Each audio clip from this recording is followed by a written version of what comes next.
Kapag tumulong tayo, tutulong tayo ng pusa, tutulong tayo ng buong puso, tutulong tayo ng bukal sa loob. Dahil masarap naman talaga ang tumulong kesa ikaw ang tutulungan. Remember the phrase? It's better to give than to receive. Kapag ikaw ang tumulong, kapag ikaw ang nagbigay, alalahanin na ang binigay mo ay para sa ikabubuti ng taong tinulungan mo. Pero huwag mo namang idikta kung paano niya dapat patakbuhin ang kanyang buhay. Dito nagkakaroon ng conflict ang mga tulungan sa magkabilang panig.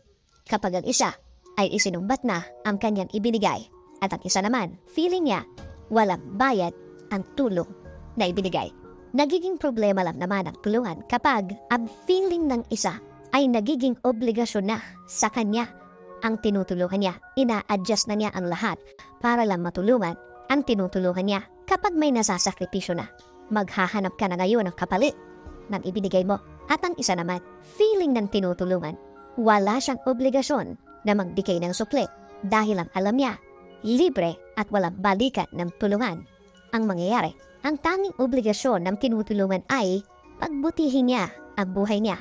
Gamitin sa tama ang itinulong, gamitin sa tama para mabago at mapaunlad ang buhay niya. Ang conflict sa bagay na ito, ang mabubuong problema sa tulungan ito. Asahan mo, mahabang panahon ang gugugulin hanggang sa maging personalan na ang usapan.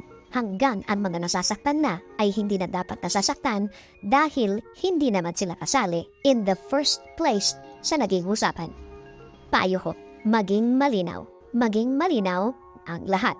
Kahit pa yan ay kakilala, kaibigan, pamilya o kahit best friend mo pa, lagyan ng limit ang sarili, tulungan hanggang kaya.